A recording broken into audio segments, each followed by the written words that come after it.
Before we dive in, here's another show you can enjoy in the True Story FM family of entertainment podcasts. Horror movies get a bad rap. They're cheap thrills, mindless gore, not cinema, blah, blah, blah. But we here at Sitting in the Dark know better. We know that horror is more than just jump scares and chainsaws. It's a reflection of our deepest fears, our anxieties, Okay, and there's a lot of jump scares and chainsaws. Join us, Pete Wright, Tommy Metz III, Kyle Olson, and Keenan Diaz, as we cut into the dark heart of horror cinema. Every episode, we explore a different facet of the genre, from survival horror to home invasions, from zombies to birds. We tickle the tropes, analyze the angles, and sharpen our own axes along the way. We'll introduce you to the classics that shaped the genre. And the modern masterpieces that are pushing the boundaries of terror. Sitting in the Dark is your guide to navigating the terrifying, thrilling, and sometimes hilariously bad world of horror movies. We'll help you understand why we love to be scared. And maybe even convert you into a horror fan yourself. So turn off the lights, close the basement door, and join us. Sitting in the Dark.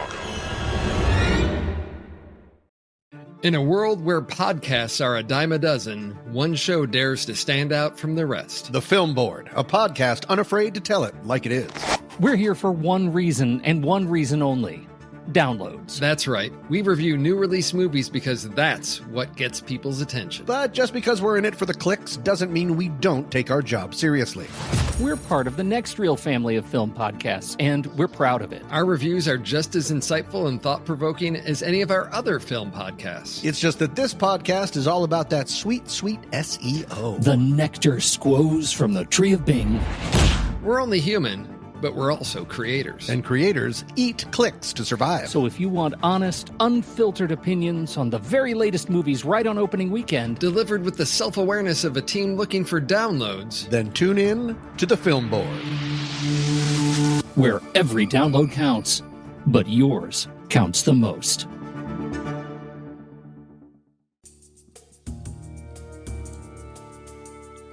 Hello and welcome to this episode of Superhero Ethics. Today we have special guest Danielle of Written in the Star Wars back with us, but not to talk Star Wars, to talk Hunger Games, along with Riki Hayashi. And let me actually start with you, Riki. We're talking today about Sunrise on the Reaping, which is the new Hunger Games book that came out just a few weeks ago, and that will soon be getting also a Hunger Games movie out of it, I think in mid to late next year. Riki is going to... We invited Riki on. Riki has not read the book, but of course we want people who haven't read the book to be able to participate in the conversation. And we find when we're discussing books, it's often helpful to have that person who hasn't read, who can, tell us when we're being a little bit too, cutting too deep and not helping the audience stay along. Although it is a YA novel, it's not terribly long. I finished it in about 8 hours. If you really want to, I definitely recommend hitting pause on the podcast, finding a copy of the novel, or listening to it on audiobooks and consuming it that way. But if not, that's totally cool too. And Riki, let me ask you, what do you know about the Hunger Games? And what's kind of your feeling on the Hunger Games going into this discussion? Well, how do I pause recording this podcast and reading a book and coming back in 8 hours? You're stuck, sorry. I read some synopsises, some reviews, and stuff people were saying about this book. And I kind of want to read it now. So I'm excited for this discussion. I'm a person who generally doesn't mind being spoiled about things, unless it's like, Darth Vader's Luke's father level things. But this is a prequel. My understanding is it's a prequel to the original Hunger Games trilogy. Yep. Dealing with, I believe, 25 years earlier, the Hunger Games that Haymitch, the Woody Harrelson mentor character, participated in. Yep, and spoiler, he wins. Yeah, well, yeah, exactly. Because it's a prequel, we have that problem of you kind of know where people will end up. Right. And maybe there are characters who are introduced who you're like, I don't know who this is, so they're probably going to die type of thing. Mm-hmm. But it's... So I'm going to spoil what I have read. Sure. And that is that a lot of the things that take place in this novel are described in the original trilogy, like Haymitch's games. Mm-hmm. And what happens in reality is not at all what was described in the Hunger Games, and it's kind of like the Hunger Games had a revisionist history, and this is actually what happened. Yeah, Yeah. I think it's really true. Danielle, coming into this, tell us a little about your background with Hunger Games. Well, I first read the trilogy, I think, when Mockingjay first came out, the book. I was sick for like a week, so I couldn't go to school, and I had just gotten an e-reader, and I was like, oh, the Hunger Games books. So I've heard people talking about this. I'm going to read them. So I downloaded all of them, literally read them all in 3 days, and quickly became obsessed with it, along with my sisters. And so since then, have just been, have loved this series and this kind of world that Suzanne Collins has built. And when the Ballad of Songbirds and Snakes came out, which for people who don't know is about Snow. It's from Snow's perspective, but it's written President Snow, President of Panem, but it's written in third person, and the other Hunger Games books, including Sunrise, are written in first person. When that first came out, I was kind of hesitant about it because I was of the belief then that like we don't need any more of Hunger Games. The trilogy was fine; it's perfect the way it is. I don't want to risk going back into that and kind of ruining it.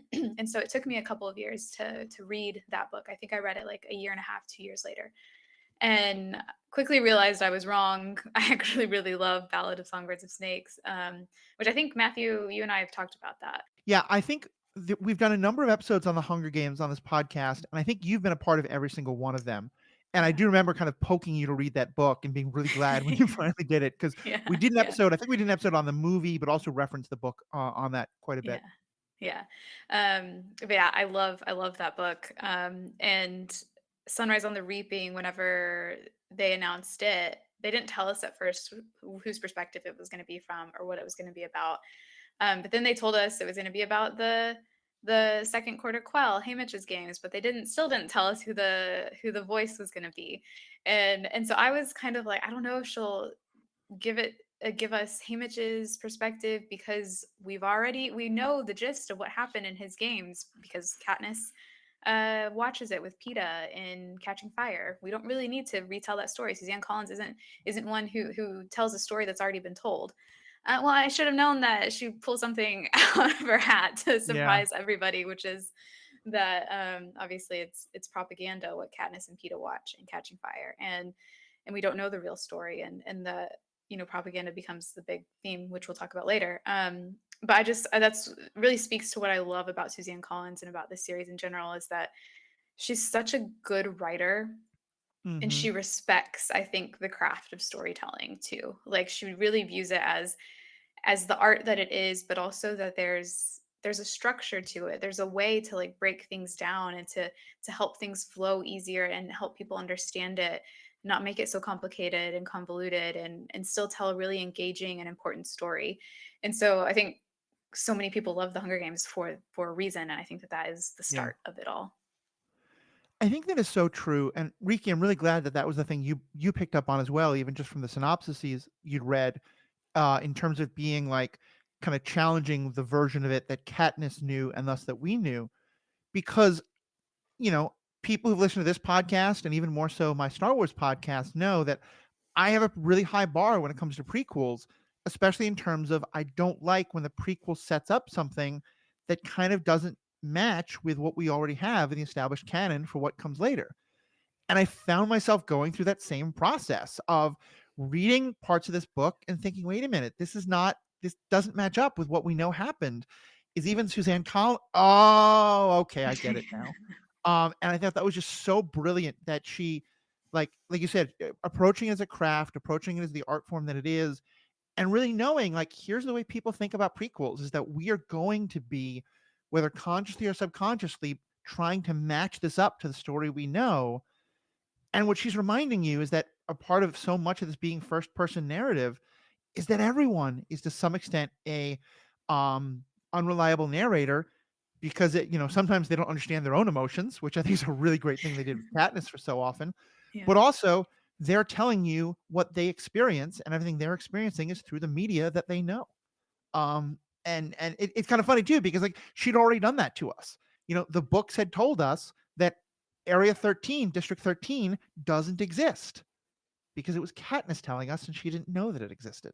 And so I mean, should have been ready for that, but for her to do this again was so great. That's a strength for the first person narrative. Is you can certainly have unreliable narrators in the sense that they are lying either to themselves or to the audience, like intentionally. But in a case like this, the unreliability of the narrator comes from their lack of knowledge, Yeah. which is not necessarily a fault. Like they are being lied to by people, and then using that to subvert the audience, the reader's expectations, I think, is an excellent technique and use of the first person. And it kind of loses a little like in film form, because even though you have a protagonist that stories are often told from the perspective Right. of, a film really like takes Yeah. you outside of them and is like third person by default, right? Unless you have a very specific story. Right. Yeah, I agree. I like to call them biased like narrators, like not necessarily unreliable, because I do feel like you said, unreliable has kind of like a negative connotation to it of like they're Mhm. intentionally lying to you. But we're all biased in what we know and in what and how we even perceive ourselves isn't necessarily true to how other people see us. Yeah. And or like our own actions, sometimes we think we're doing something for a reason, a certain reason, but it is sometimes something else. And so I always viewed Katniss a little bit as like a biased narrator, inherently biased narrator, as we all are as humans. Yeah. I think it's really true. Yeah, I mean, she starts the story as a teenager, Mhm. a young woman, and like in this setting, like the things that she has put through are traumatizing, Mhm. and it's hard to imagine yourself, Yeah. right? Like, of course, like these types of novels, people like to imagine themselves as the hero, and that's part of the allure of it. But what she goes through is incredibly traumatizing and just I don't know. I would say devastating. Yeah. Mhm. Like I finished the movie series and I was like, wow, this is terrible. From not like I enjoyed what I watched to the most degree, but I mean from a perspective of it wasn't a happy ending, Mm-mm. right? Mm. Yeah. Yeah, I mean, it was an ending of survival instead of victory, Mhm. Yeah. and I think that's something that plays out here as well. And we were talking about Suzanne Collins. One thing that she has said very clearly is that she doesn't write a book just because it's like, all right, well, time to write another book. She's obviously doing very well financially. I think that's a concern as much. For her, it's really a question of that, as she has said, she writes when she has something to say. Danielle, what do you think she was saying in this book? What was the thing she wanted to say when she sat down to write this book, at least as it came across to you? Oh, I could feel her anger in this book Mhm. more so than any of the other Hunger Games books. Like there were moments where I was reading it where I just was like, she like there's a gif that people post a lot where like someone's writing with a quill and it's like on fire. And Yeah. I was like, that's what I like pictured, is just like you can feel her anger. And I don't want to speak for her, right? Because we don't know an author's intention. We can never like truly know, even if they tell us themselves. They could be lying or exaggerating, whatever. But my own feeling from it is just that she was angry at a lot of things that are happening now politically Mhm. in the US, across the world. And propaganda is such a good theme, I think, to channel that anger through, because propaganda isn't inherently a negative thing. You can use propaganda for rebellions, as we see in the original trilogy, but you can also use it um, to ensure the longevity of an empire. Yeah. And and there's some quotes at the beginning, right before the actual narration starts, where it talks about, all propaganda is a lie. I think George Orwell says that. I don't Mhm. think that's inherently bad as long as you know what it is that you're doing with it. And and I think that that's such a perfect just tool to use to talk about what's happening now in the US and just, all over the world, largely because of the US, to see where we lie on that. What propaganda are we being exposed to, are we aware that it's propaganda? If we are, why aren't we doing anything about it? Like, if it's bad, if it's propaganda for something that is harmful to other people, why aren't we doing anything about it if we're aware of that? Yeah. What choices do we have? And it's not really placing the blame on any one person. It's genuinely what I felt, asking the reader to question these things, to question what, if you have the opportunity to do something, to take action, and you don't, why? Yeah. Like genuine curiosity. Why haven't you done that? What are the reasons? And if you understand the reasons, then you can maybe understand how to work around them, or how to work through them, how to push against them. And I think that that was just so cleverly done in here by using some characters like Plutarch, for example. I thought he was a perfect character to really explore that through. But yeah, what struck me the most, because I could go on and on about this, but it was just really the anger that I think a lot of us can relate to, in that we ourselves have felt. It's just, I think there's a reason. I think she says in the Q&A that she finished the book, or not the Q&A, the acknowledgments at the end. I think she finished the book in like August of last year. And I thought, I was like, and the production company for the film was surprised whenever they were contacted about it. So she started writing it, I think probably the beginning of 2024, end of 2023. So this is soon, like not that long ago. It's definitely in, like, there's a reason for it, right? Yeah. It's in response to something, and I think a lot of us know what that is. Yeah, I've made the comment that I kind of want her and Alexander Freed, the author of the newest Star Wars book, The Mask of Fear, which is certainly not about anything relevant. It's just about senators dithering and not knowing what to do as an empire takes over. But I kind of want those two to like form a support group of people who are processing their feelings about what's happening in this country and this world through their fiction, because we certainly need much more of it. Yeah. And I think the other major theme that she talks about, and I really love what you said, Danielle, it's not about blame. The word she uses a lot is complicity. And it's Haymitch really thinking about how everyone in this system, including in some ways himself, is complicit in what allows things to happen. Because, and this is a theme that one of my favorite movies that I'll talk about again and again, V for Vendetta, really talks about, is that these systems like the Capitol, like any kind of tyrannical government, exist because the people are constantly doing things that are complicit in allowing it to exist and allowing it to use its fear and whatever. And sometimes it's like you're complying, you're complicit because your other alternative is something truly awful, like imprisonment or death. And so that might be a legitimate choice you make, but that you have to understand that the cost of that choice you're making is to allow the horrible thing to continue. And one of the things that they've explored somewhat in some of the other books, and especially in Ballad of Snakes and Songbirds, and in that book, you know, the young Snow who becomes President Snow, he comes to understand that one of the points of the Hunger Games is to keep all the districts separate, to pit them against each other, and even pit individuals against each other, to make it all about individual success instead of group success or group rescue.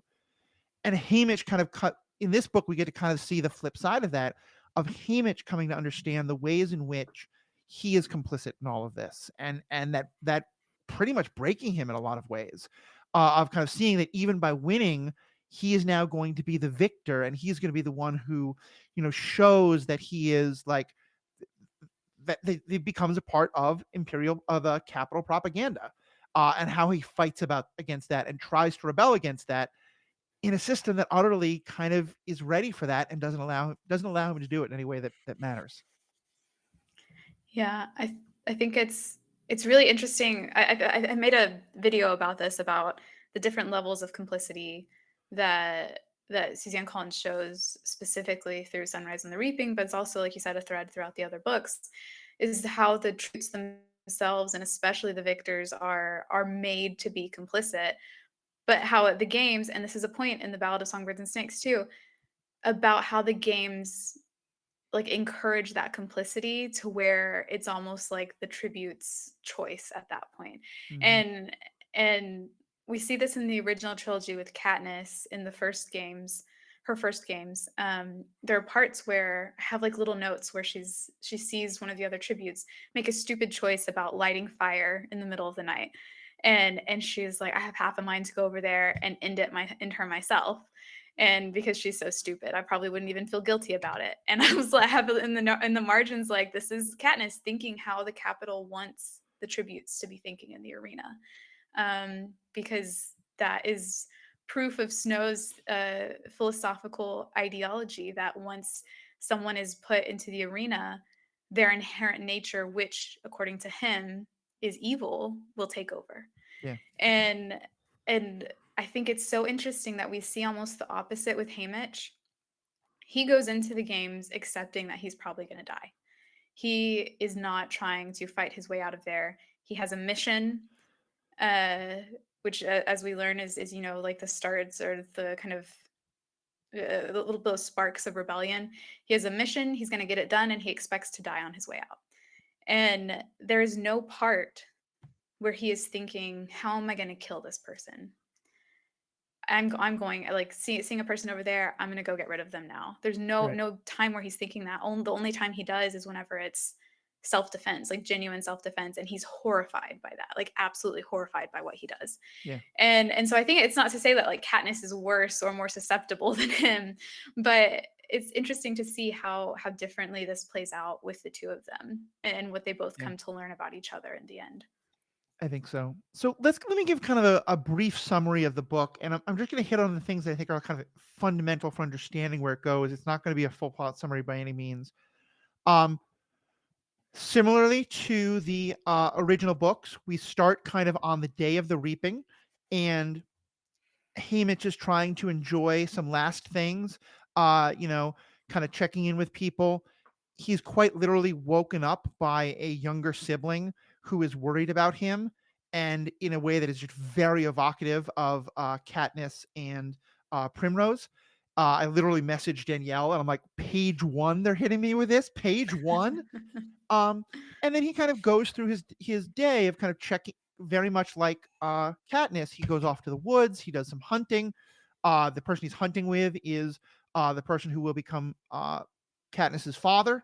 One of his best friends, who we hear kind of has a crush on the pharmacist's daughter, who of course is going to be Katniss's mother.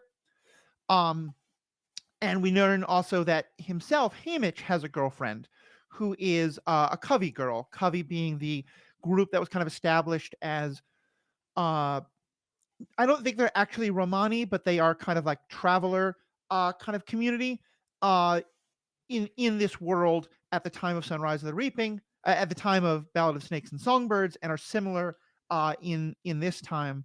He's got a crush on her. They're really hoping they'll both survive. And very much like Katniss, he doesn't actually get picked. What happens is that a young boy does get picked, and he runs for it, and he gets shot. And then there's a lot of commotion and an attempt to kind of like redo things. And in the commotion, Haymitch's girlfriend, I'm not going to give her name because there's sort of it references a piece of art that is referenced throughout this that we're going to talk about in a bit.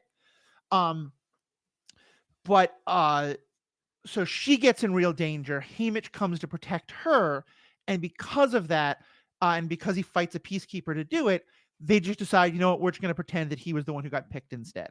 So like Katniss, he's not actually the one who's supposed to be picked. And like the main tribute in Sunrise in Ballad of Snakes and Songbirds, so we kind of have that through line. All three of them weren't supposed to be picked, but in some ways things were rigged or another choice was made.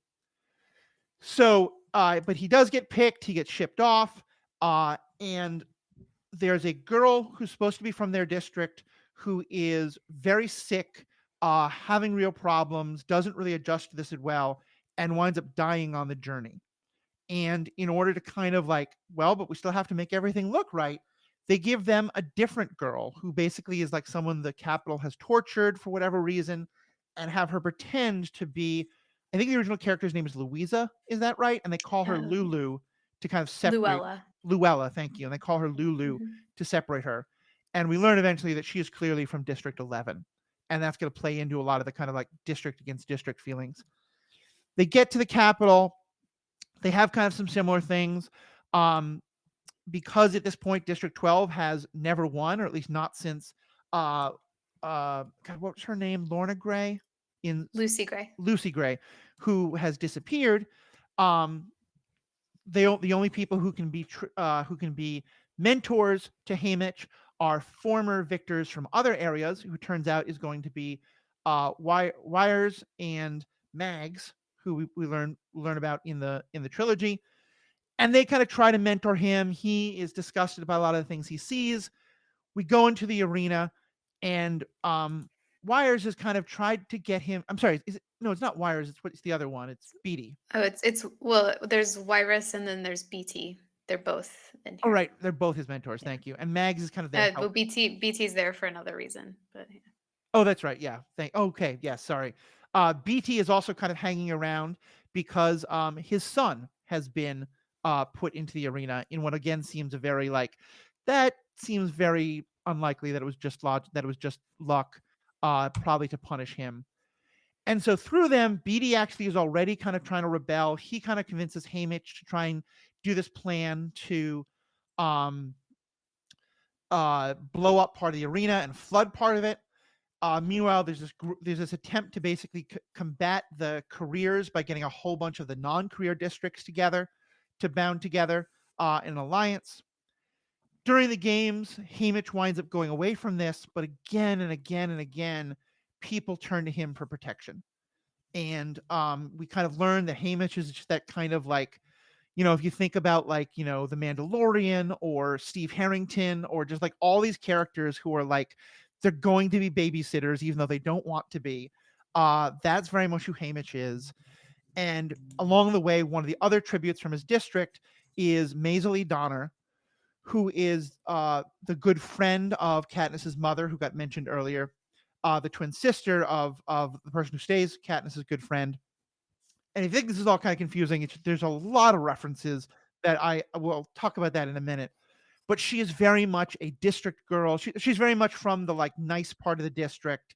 And Haymitch at first really hates her, but comes to really have a good understanding and a very strong friendship with her.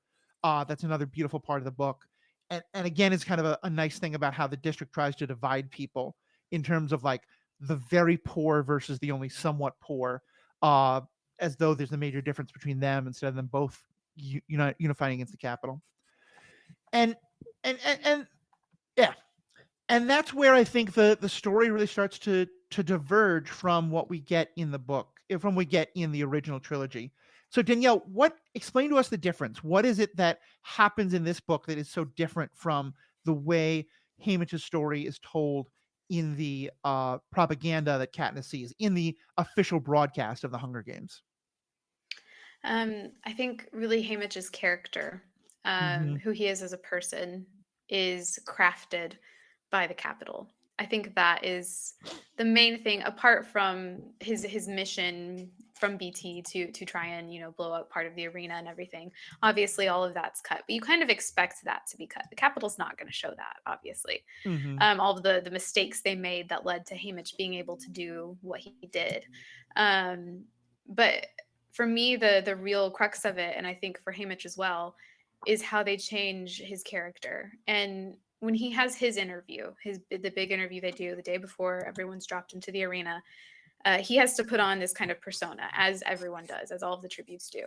And it's the persona that we come to know Haymitch as in the original trilogy. But when we're reading Sunrise, we recognize it as just a mask he's putting on. And even I think in Catching Fire, when Katniss and Peeta are watching the recap of his games, she sees the interview and she thinks, well, he didn't need any coaching, did he? He knows exactly what he's doing. Like, that's just Haymitch.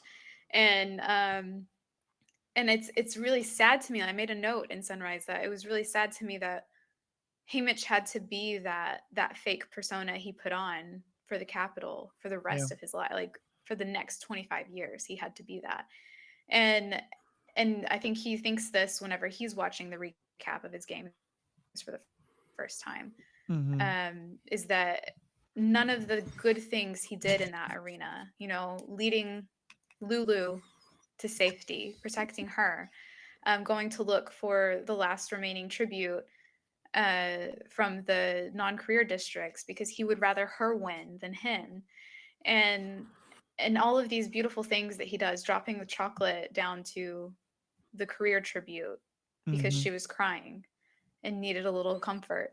None of these things are shown on there, but for me, what really portrays that is that when we read about the recap in Catching Fire, we see him team up with Maisie Lee Donner, and then they're together for a little while, and then it goes to a point where Haymitch is obsessed with the edge of the arena. Maisie Lee wants to go somewhere else. Haymitch doesn't want to leave, and so Maisie Lee says, "Well, I guess we'd have to split ways eventually. I don't want to have to kill you."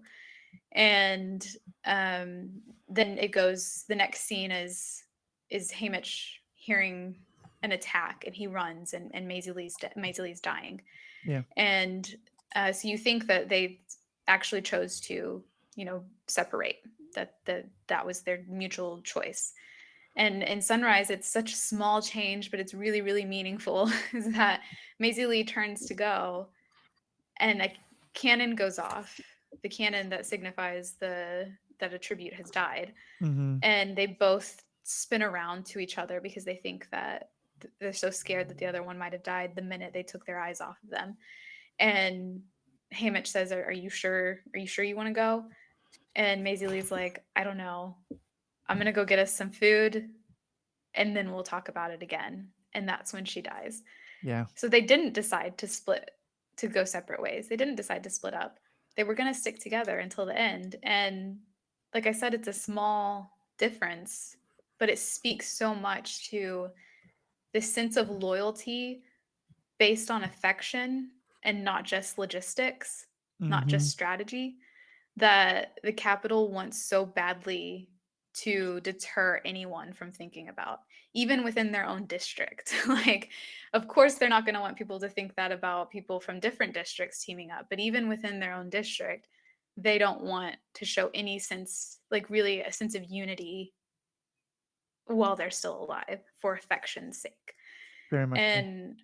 And I think that hurts Haymitch the most too, is Yeah. that the way that they recrafted that.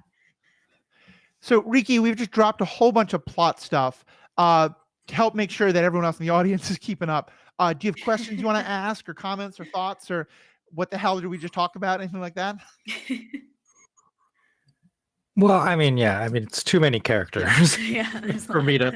to synthesize and process. So I mostly tried to pay attention to the Haymitch Mhm. parts because that's who I'm familiar with. Yeah. And obviously he's the main character. And I found it very interesting what Danielle said about him playing the character who we're already familiar with, Mhm. but the book giving the background that that's not really who he is, or at least who he was going into this. Yeah. And it really made me think about reality TV shows. Yeah.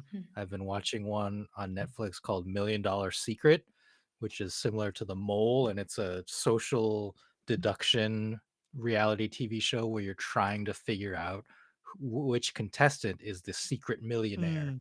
in the group. So it's like very similar to The Mole. And there are some contestants who play the villain on shows like this, right? Like they act in a certain way, and part of it is the editing, like the propaganda of it Yeah. all. The editors see this person act in a certain way and then edit it to accentuate that personality even more to the audience. And so like I participated in some discussions about this show, and people are like, "Oh, I hate this person. They're terrible." I'm like, it's a TV show, like it's edited, like it's not personal, Yeah. right? Like this is not necessarily who this person really is. So I felt that strongly in that Haymitch discussion, in that like he had to play a certain character, and then on top of that, the Capitol through their editing made that even more a bigger personality, Yeah. especially after he won. In the post his games editing, they obviously wanted to make him even more the main character for the future broadcasts of Right. this. So that's, yeah, I think that's like very prescient to just like propaganda in general, but especially like reality TV. Like these these people, they're human beings, and they are to a certain degree playing characters. Yeah. Mhm. I think it's very true. And I think, Suzanne Collins has said that one of the things that inspired the original Hunger Games, her writing, was kind of looking at the way reality TV and other things like that was so much about like us enjoying like people fighting each other and people having, yelling matches at each other, and like kind of seeing the Hunger Games as kind of a logical extension of, like take that to its logical extreme. And so yeah, I think that element comes through. And when I read it, it definitely hits the reality TV stuff, and also it hits to me on every time someone like takes one sentence a person says and blasts it on Twitter or on TikTok or something else, where you're taking like, 128 characters or 256 characters or 30 seconds, and how easy it is to, like, I think when we think about propaganda and lies and stuff like that, we think about making up things out of whole cloth, but most of the time it's not. It is taking like, one thing a person said a little accidentally, but cutting out where they immediately took it back and apologized, and just saying, oh no, look, here's what they said, or adjusting what they said in some ways, or sometimes it being a complete fake. Like the fact that they literally fake one of the people on there Mhm. and have this person who's meant to be Luella, who's very much not, and almost everyone can see that. But there's an extent to which they think the Capitol won't really care because no one really Yeah. looks at them as fully formed people. They just see them as the tributes who are going to die. Yeah, Lulu was that was that the scene where Lulu is introduced is probably one of the most harrowing scenes. Not the most in the book. I mean, I can think Mhm. of Lulu's death is the most harrowing to me in the book. But Lulu herself, the introduction is just like when you think that the Capitol can't get any worse. So Suzanne Collins comes up with another way that they can. Yeah. And but the more I thought about it, the more like it really makes sense that like I think I saw someone say that was Lulu like one of their early attempts at hijacking a human, which is Yeah. what we see them do to PETA in Mockingjay. Um, Mm. like was she like a first iteration of that? And like to think now, like I mean, I don't whether Suzanne Collins had Lulu planned from the beginning, like before, like back when the original trilogy was written, I don't know. I think maybe not, but obviously it gives a new perspective to like Haymitch's thoughts around PETA's hijacking Yeah. and how much of that was familiar to him, like painfully familiar to him, and did he think that he would ever see the real PETA again? Because Lulu was Mhm. never the same after that, and never got the chance to be the same after that. But yeah, it was devastating. Yeah. Yeah, they really helped to set up so many ways of how Haymitch becomes the person he does. And there was one part in particular that hit me really hard. And Danielle, I'm kind of curious if you had any of the same reactions. I know for me, part of my reaction is I'm the child of alcoholics. And so that's very much on my mind. In one of the first scenes in the book, he mentions that he doesn't drink. And so I'm like, okay, interesting. So maybe in this book, we're going to see him like start drinking. And early in the book, he makes some trades, and we find out that he does work for a bootlegger, and someone gives him a bottle of alcohol. And I felt myself holding my breath in a way that I never really fully let go of until he got rid of that bottle. Because I was so thinking, like, is he going to take his first drink because he just got reaped or something like that? And in some way, it built up in my head that I was thinking, oh, so maybe the last line of the book is going to be him thinking, fuck it, and cracking open the bottle because of, like Riki, you mentioned just the devastation that Katniss goes through. He goes through just as much. But instead, they kind of sneak it in such an interesting way where they talk about how, they don't really have morphine in this world. They have like medications that you take, like basically you drink as, ways to dull the pain. And they're basically like, some kind of sedative that has probably some alcohol in it. And they talk about him like, there isn't a moment where he's like, well, I don't need it for the pain anymore, but I need it for the mental pain. He just keeps taking it. And again, in the like, I don't blame her in any way, but literally Katniss's mother just keeps bringing it to him without thinking, like without like wondering, like, does he still need it anymore? I'm just curious, Danielle, was that kind of something that was very foremost in your mind when he first got that bottle of alcohol, and kind of just thinking throughout the book of when is the drinking going to start? I think I think I assumed that it would start after the games, after his mother and brother and girlfriend were killed, because we knew that was coming. It's told to us in Catching Fire and Mockingjay. But it did hit me really hard to find out that, he worked for, a bootlegger, but he didn't drink. And like, he's very insistent on that. He doesn't drink. Yeah. He doesn't like the taste of the stuff. He doesn't want it. It's nothing Oh, that ever wow. appealed to him.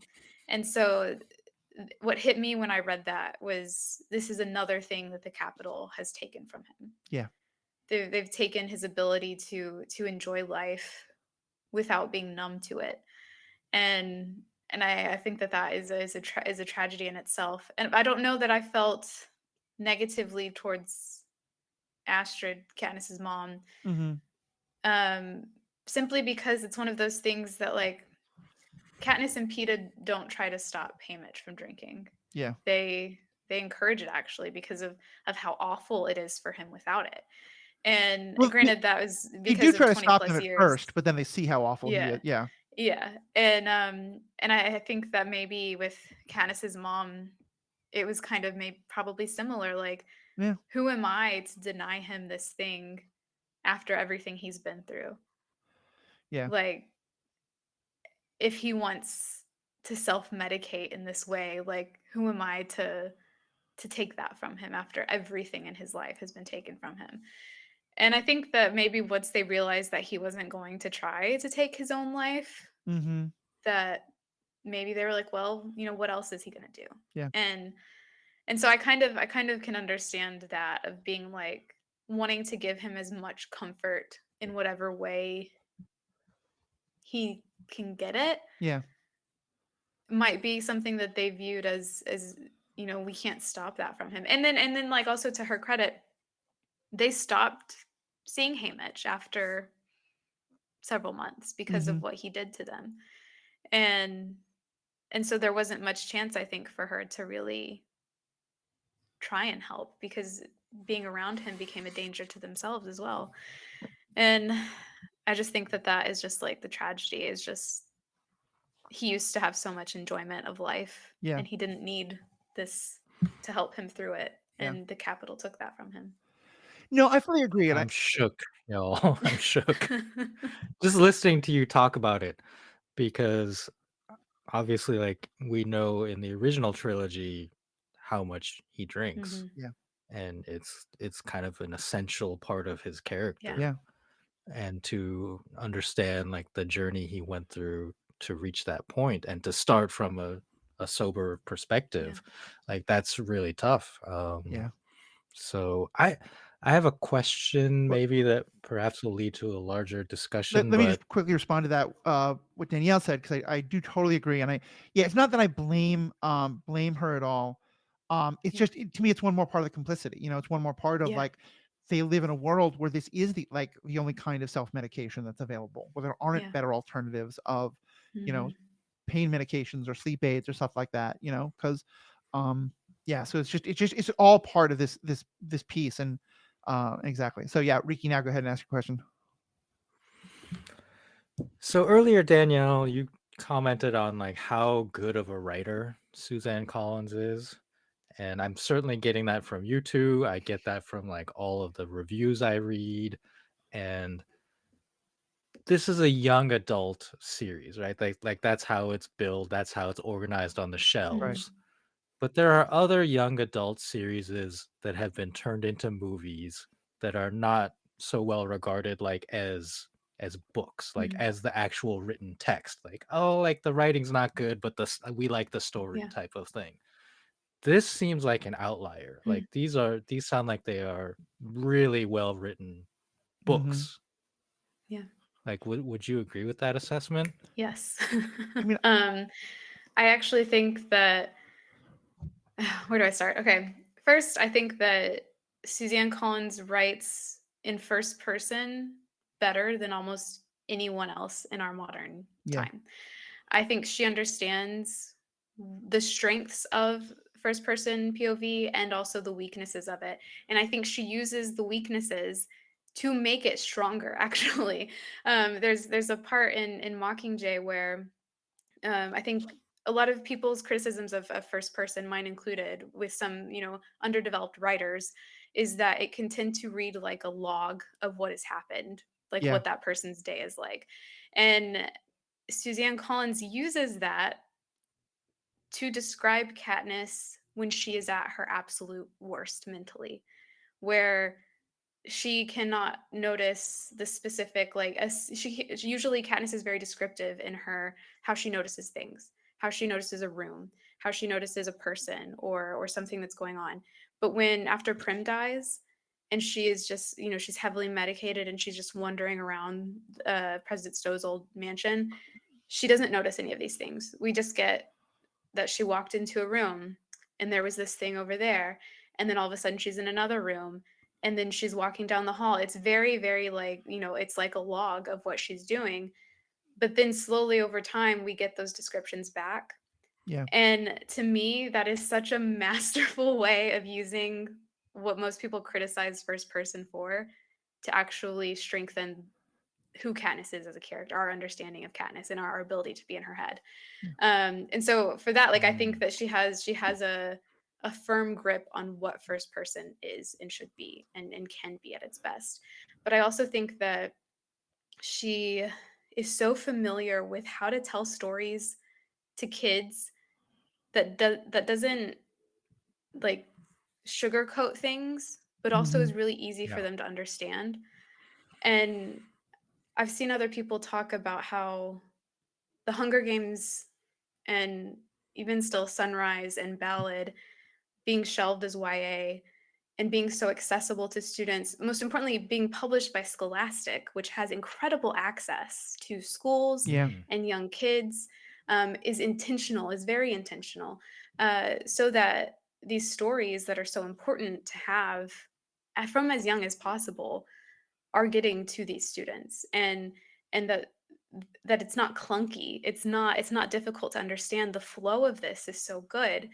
And I'm could talk about this forever, but the way she breaks down the narrative itself, the chunks of text, um, she does it almost like scientifically, like mathematically. Mm-hmm. There's what is it? There's 3 parts in each book, and at least in the first person POV books, those 3 parts are broken down into 9 chapters. And across those 9 chapters, you get a full arc of a story. Now, it's not a complete, like the complete book. You wouldn't want to end a book on that arc, but you get a pretty full arc. You have a rise. You start off. You have a rise. You have a somewhat of a conclusion, but then you have a lead in to another one. And in each chapter, those have their own little mini, like, 3-act arcs, kind of. Mm-hmm. And that's what keeps the flow of reading, to me, like, so well done for adults, but also especially for kids. You want to keep kids' interest in this. You want to keep teenagers' interest and have them guessing about what's coming next. And the best way to do that is to have, the rise and fall, the natural rise and fall of storytelling as often as you can in the story without it becoming, like, overwhelming.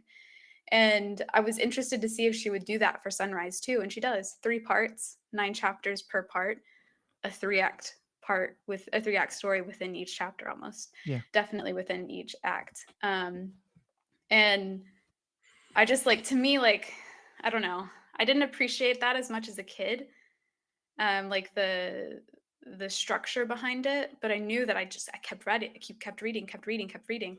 Like I said, I finished them all, like, each book in a day. And but as an adult, and as I've taken writing classes, I've done my own writing and everything with that, I know how hard that is, and I know how intentional it is. And for her to put so much intention that way, like so much work and so much thought behind it for a YA book, like, not to say that YA isn't as deserving as that, as other books are. I think they're even more deserving of it. I think it's even more necessary. But I think that I can tell that it's intentional, and I just really respect her for that. She doesn't phone it in ever. Yeah, I would agree with so much of that. And I'm not a writing student by any means. So there's a lot of stuff that you picked up on that I missed, but I love hearing about that and that structure of threes. And I think that's true. Like the structure of threes fits for like each individual chapter, each part of the books, but then also when you look at like the trilogy, and I think there's a lot of questions about like, is there going to be a third book in this sort of prequel trilogy? And I think there probably will be when she has something to talk about that. And we're going to talk about that a bit in the bonus section for members. Um, but for me, I think the best thing I would say is that like I I often am aware of YA writing as being significantly different than adult writing. And it doesn't mean it's bad. I think there's some wonderful, wonderful YA writing out there. But like when I would read a High Republic book that was written for adults and a High Republic, these are both Star Wars books written for YA, I could tell the difference.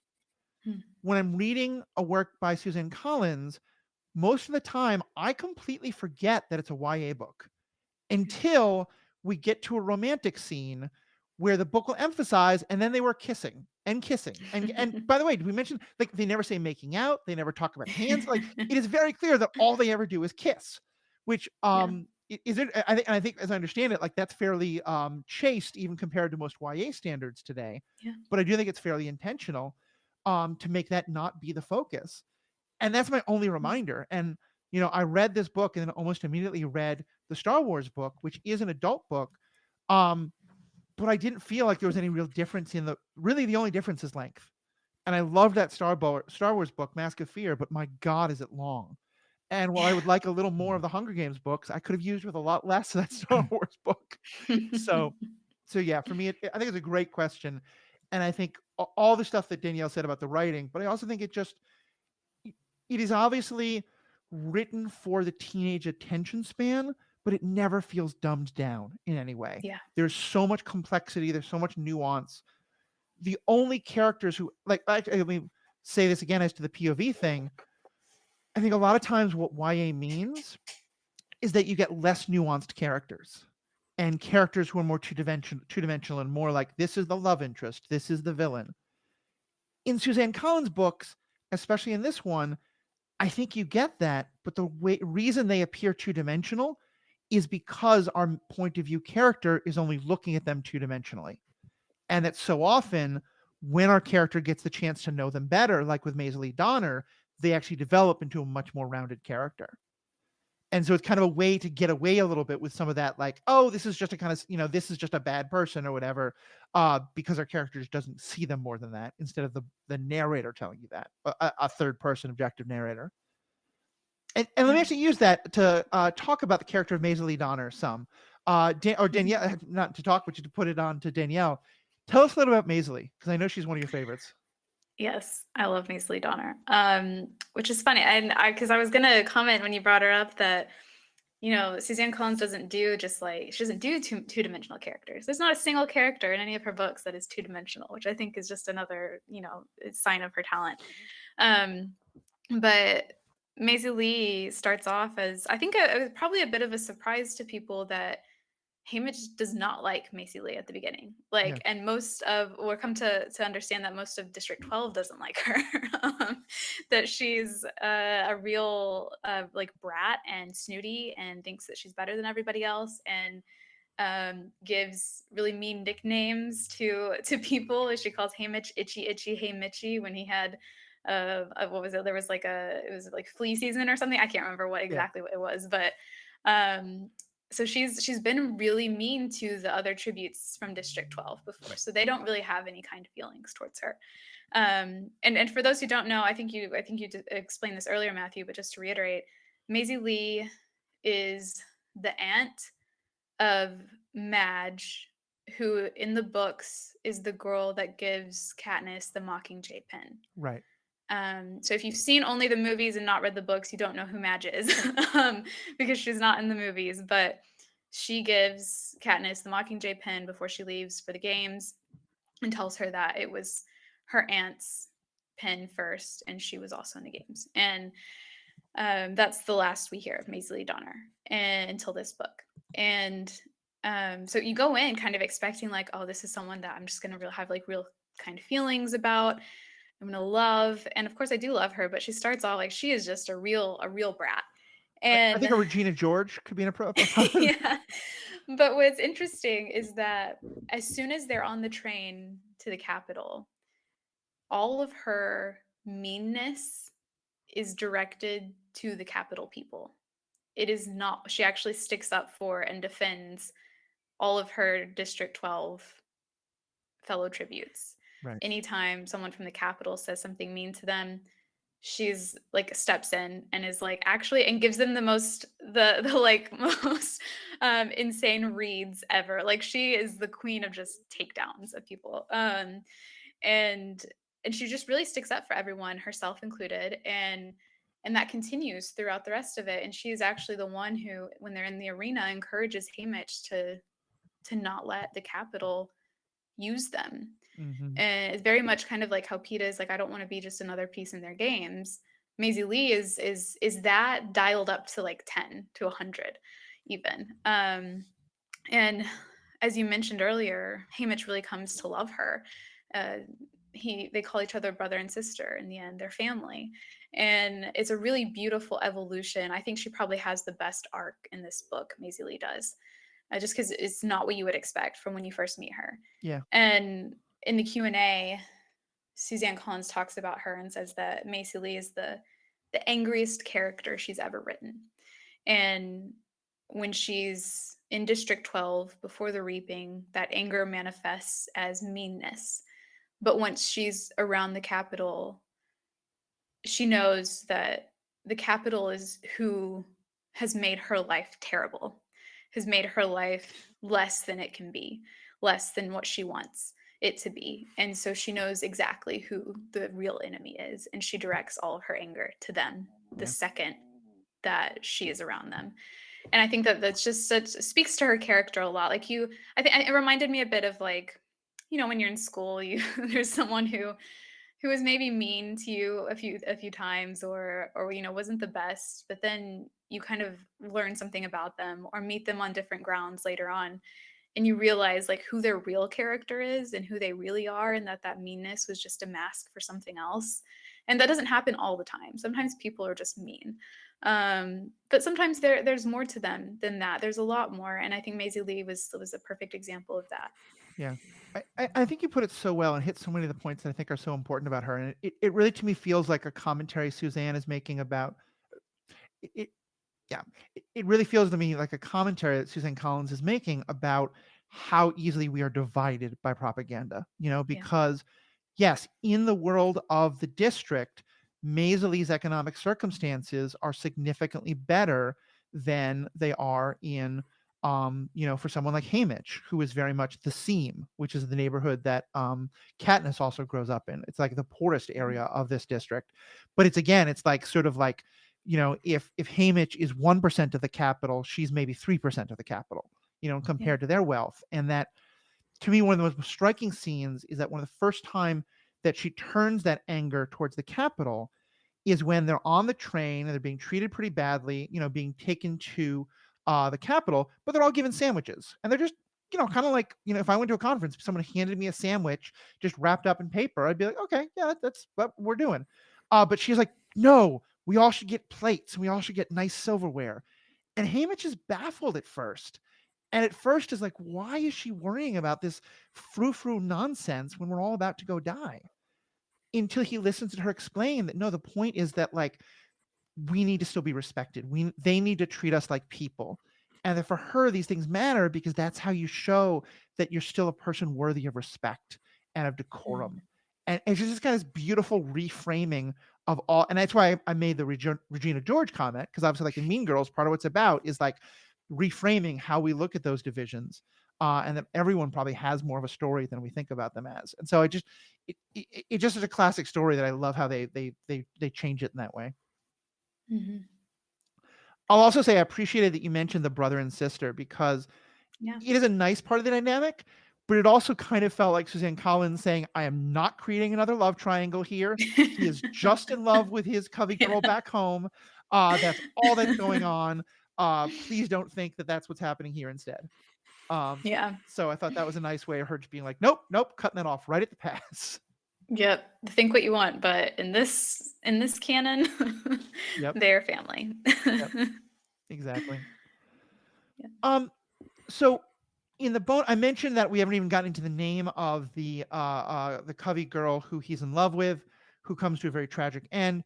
That's in part because there's a great piece of art that is being referenced throughout that is connected to something that I know Danielle has a deep interest in. So we're going to talk about that in the members only section. By the way, if you want to become a member, it's only $5 a month, $55 a year. Great way to help support us. All the information is in the show notes, and you get ad-free content, bonus content every episode, and bonus episodes once a month. But I'm trying to, I mean, there's so much about this book that we haven't touched on. Riki, you had a great question earlier. Is there any more questions you want to ask? I think there's probably one or two more comments I'm going to come up with, but anything else you want to ask about this book and kind of what we've said? Well, I do have a follow-up Sure. to the previous discussion. One thing that Danielle said reminded me of, I pulled a quote from Suzanne Collins. She doesn't really like do much publicity. No. So there's very few like interviews and very few quotes. But one that I found, she says, I don't write about adolescence. I write about war for adolescents. And that really like shows like how much respect she has for her audience, both young adults and adults. And it really made me think like the classification of young adult is kind of bad in this case. You know, the three of us love our Star Wars cartoons, right? And we are all adults. We're like, this is just good television, good storytelling. And I feel like that's what's going on here. But just cartoons, a lot of people think are for kids. But in our discussion, it was like, no, like there's definitely like adult stories being told here, and they are accessible to kids, but can be for adults. And I feel like that's the same thing that's going on here. But just the fact that books are classified in this young adult section means that just by definition they get bookended, haha, pun intended, into this section where someone like me, like I have never considered reading Hunger Games until now. I'm like, I think I should read I think them you'd really like them, because they're not, even though they're classified as young adult, they're not necessarily for kids. Just like the cartoon discussion, they're accessible to kids, but they can be for adults. I think they're all ages instead of being just for young adults. Yeah. And it's interesting, like just a little publishing history. YA wasn't a classification until the late 90s, early 2000s. And maybe even a little bit later than that. And it's purely business strategy from publishing companies. There's a lot of conversation amongst authors and readers and publishers themselves about whether YA has been useful or not, whether it's kind of boxed in these stories that people are trying to tell, and if the perception of it has maybe led to some really great stories not getting into the hands that they should be in. And what I like about the Hunger Games being classified as YA is that, again, like the accessibility to kids, because I think that if Suzanne Collins had wanted, she probably could have shopped this as an adult novel or adult series, and it would have been fine. Would it have gotten the amount of attention it did if it hadn't been classified as YA? I don't think so. Yeah. I think that teenagers really like the marketing Scholastic did for this. Harry Potter levels. Which, I mean, in Harry Potter, like, not to talk about that, but just as far as marketing goes, that was really word of mouth. That was booksellers and librarians and, putting these in the hands of kids. And I think Hunger Games followed a similar route. But I do love that it is something that teenagers, I don't know if it's the same now as it was when I was a teenager, but when I was a teenager, it did feel like this is ours. And maybe I didn't understand it the way that I do now, but I think there's something to be said about kids feeling like that's something for them too. I mean, certainly the number of times I see younger millennials and Gen Zers talking about like, why are you so active in protests against the tyrannical government and stuff, and they say it's because the YA I read. Like that certainly is a mark in its favor. And I think to me, I think part of it is that right now there is a big push to like, oh, don't introduce kids to themes that they're not ready for, which most often means like, don't tell them that gay people exist or that trans people exist or that, racism has ever existed. And Suzanne does cover those kind of things. Like, one comment was made about the Hunger Games is that everyone seemed to be straight. She very intentionally puts in a character who has two fathers who are clearly in love with each other as just a night, not a big deal, but just a like, hey, this is just a normalized part of the world.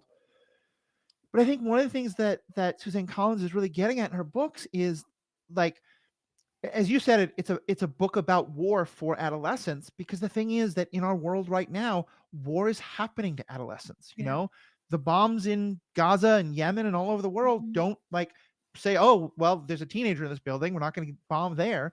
The horrible immigration stuff that's happening in this country, like obviously kids are getting deported too. Like she writes about these experiences for kids in young adults, in part to remind people who are in much safer circumstances that the stuff is happening to kids right now, both young adults, but also people as young as Prim or Lulu or Rue, who aren't teenagers yet, really. And they're going to be exposed to it anyway. Like that's the thing, is that you can't prevent kids and teenagers from being exposed to these themes. You can encourage how they're confronted with it. And I think that literature is such a good way at not controlling the narrative, but at being honest with them about it, instead of really, it's another form of propaganda. It really is. Like I said, not all propaganda is bad. But you can introduce it to them in a way that is more honest maybe than other ways are, and encourages them to think about it themselves and doesn't just give them the answers. Yeah. And I think that's what's so important, I think, about these books, and what especially Sunrise does is that it encourages thinking. It encourages really kind of self-exploration and asking these questions that no one really has the answer to, but that we should be thinking about anyway. Yeah. Yeah. So Danielle, you mentioned earlier that you felt that Suzanne Collins was angry when she wrote this, right? Like angry about what's happening in the world, about the fascistic forces that are taking power in a lot of places. And one of the reviewers I read also suggested that she is angry, or perhaps like wants to change course from how her novels were adapted into the movies. And the way that the message in the movies is a little more diluted, and the focus is a lot more on like how great Katniss is as the protagonist. And so like this newest novel, Sunrise on the Reaping, is kind of like a, hey, my fans, like you're kind of missing the point. This is what I want the point to be. Do you feel like that's a fairly accurate read I think of the situation? Yeah, I think on some levels, one, she had a lot more to do with the script in the Mockingjay movies than she did Catching Fire That makes and sense. the Hunger Games. And I think you see that a lot in the Mockingjay films because it focuses on collective action. Yeah. There's lots of scenes that we don't get in the book of the district's uprising and the things that they do, the sacrifices they make to further this rebellion. And so I think that was also like in response to like, hey, this isn't just about Katniss. Yeah. Katniss isn't the only one doing these things. These other people, like as a reminder, like all of the districts are willing to sacrifice themselves for a better future, and to like kind of unchain themselves from the capital. And with Sunrise, I think what I saw more maybe was that Ballad. I don't know. Have you seen Ballad of Songbirds and Snakes, Riki? I have not. Okay. Like I said, the book is written in third person. And to me, that was very an intentional choice, because I think that Snow excuses his actions and explains them away to himself by separating himself from his feelings. And so if you write in third person instead of first person, third person is how Snow thinks to himself. Like that is like he he thinks about people really horribly, like absolutely disgusting thoughts in his mind about some of these people that he pretends to really care about. And on some level he does care about them, but he doesn't want to admit that he does. So Yeah. again, that's where the kind of third person is, that degree of separation between true feelings and the mask that you're kind of using to cover those up.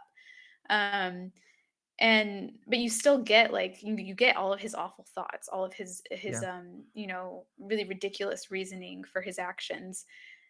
That's hard to translate into film because you don't get those, you don't get his internal monologue. Even if it's in third person, it's still there. In the film, it's not. Instead, you get mostly the mask that he shows to everyone else, and that mask is very charming. Yeah. Like, it's very, very charming. Tom Blythe, who plays him, is very attractive. And so you get a lot of people who make kind of like thirst edits about it, on TikTok, and how kind of romanticizing him, and almost in some cases excusing who he is. And I think that goes against everything that the book of Ballad of Songbirds and Snakes is trying to show. And based on some of the things we find out that Snow did to Haymitch and his loved ones in Sunrise, I wouldn't be surprised if she went in and wrote the parts that Snow is in this with the idea of, like, hey, by the way, as a reminder, this guy that you've been romanticizing for the past like year and a half, almost 2 years, is a horrible person, and he is horrible by choice. And here's your reminder of that, because here's this list of horrible things that he's done and that he will continue to do to Haymitch. Yeah. And that, to me, if Sunrise, if any part of Sunrise is a response to how the movies have intentionally or unintentionally skewed the message of her books, it would be that. Yeah, I think that is so true. And like to really understand what they do with Snow Online, I think is a lot. The characters aren't the same, but I think if you think about like the Anakin thirst edits, and the like, oh well, it wasn't his fault. He became this horrible person, and there's some of that with Snow as well. And I think honestly, to me, one of the we mentioned it before as kind of a like stop the fanfic, but I think one of the biggest changes is there isn't a romance at the heart of this book. Well, there is, but it's mostly off screen, and that he's doing everything to get back to the woman he loves, and the woman he loves dies horribly in a very sadistic way. That's clearly what parts of breaks him. But for most of the book, there's no romantic tension. And like young adults love romantic tension. I love romantic tension in books. It can be great. But I think like when you look at how often like there'd be posts about like, okay, the most interesting question is, should Katniss have picked Gale or Peeta? Which misses that like the whole point is that the Capitol put her in a situation where she could only consider which boy was most useful to her for survival. She can never actually consider like, oh, which boy is cuter? Which one has better eyes? Which one has better job prospects? Like, and I'm saying that in kind of what sounds like a sexist way. Like every gender does that kind of a thing. But like I felt like that was a very intentional choice of her being like, no, stop focusing on the romance, focus on the dystopia. Because I think that they're just I didn't even know that Suzanne had said that, but it makes so much sense. I think with a lot of things in this book.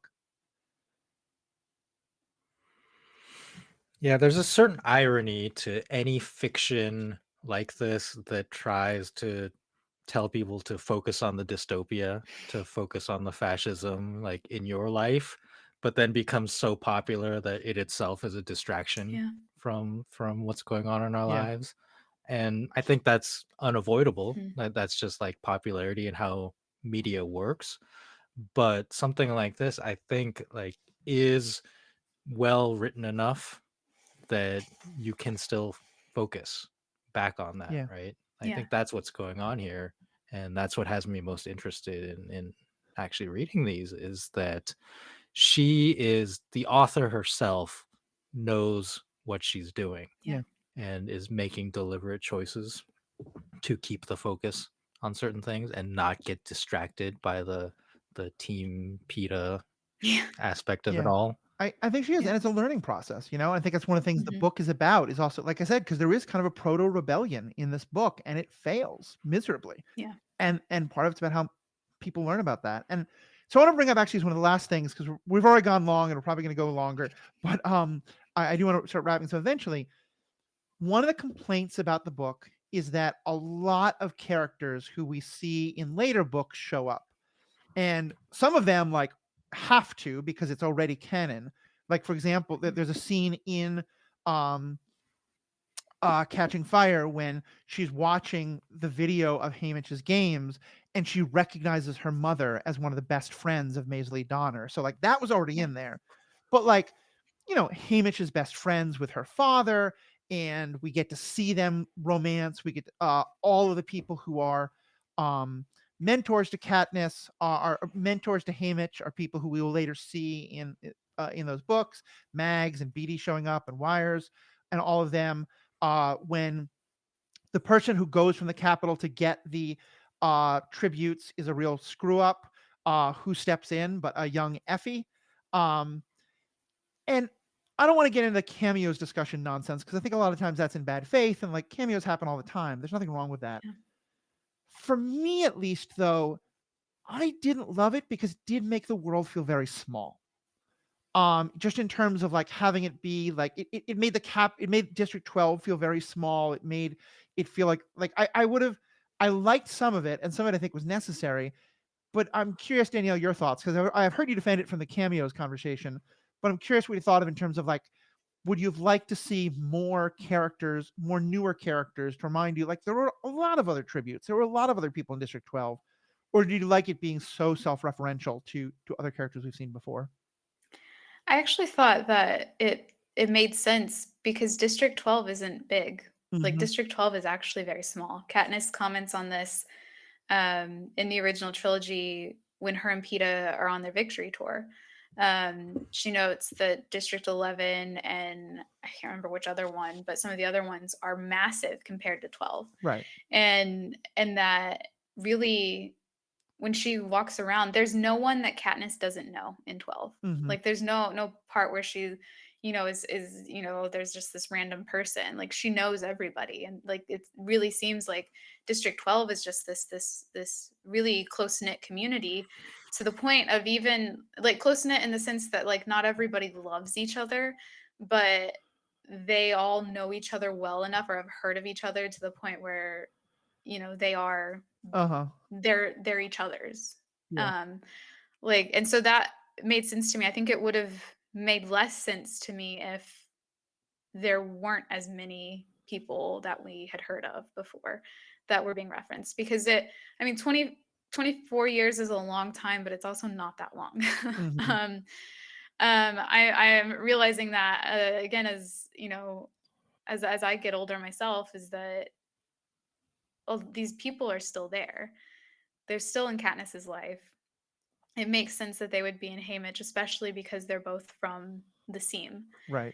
And so their circles would have been relatively similar. And so that didn't bother me. The Capitol didn't really bother me either. I will say, when Effie was first brought in, my immediate reaction was, okay, this is starting to feel a little bit like not necessary. But then I actually really liked it for a couple of reasons. Effie is the perfect example of propaganda working. Yes. of Capitol propaganda doing what it was meant to do. And that I don't see that in the audiences at the interview who are fawning over Haymitch and clapping and loving him. That's a form of entertainment, and that is an element of propaganda.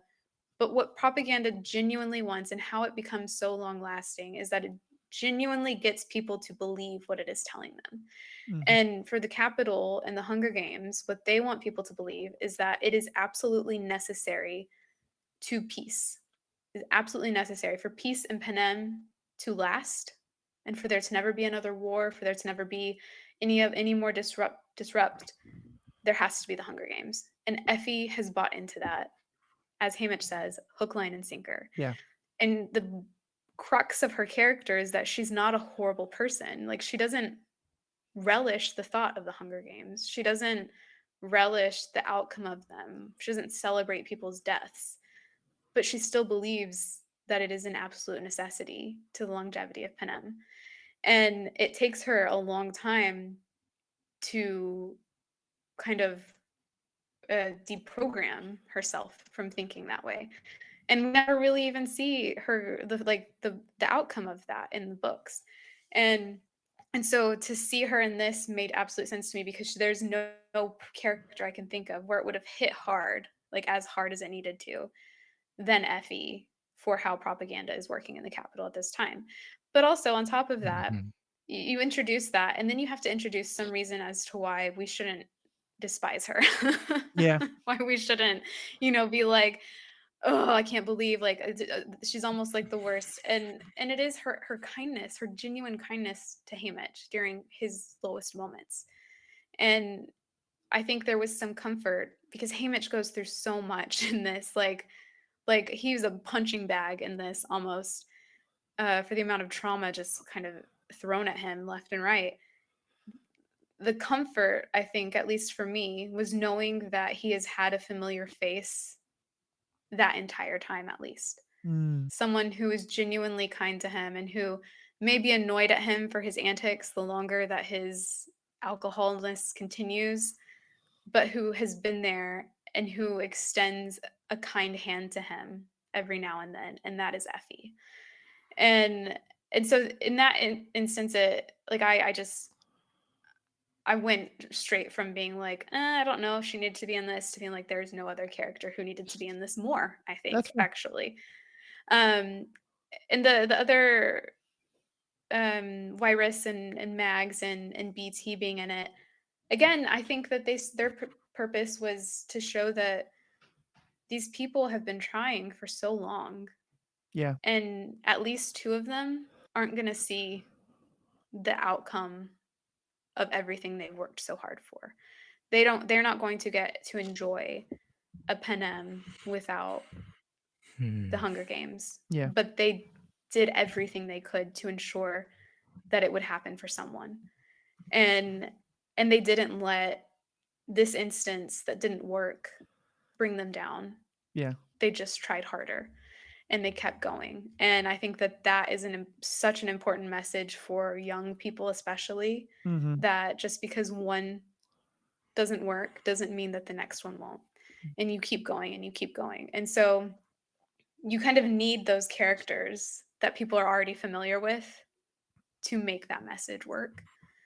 And so I get it. I mean, and I also get I get the initial put offness that some people have of it, but it didn't make it seem small to me. It made it seem, I don't know.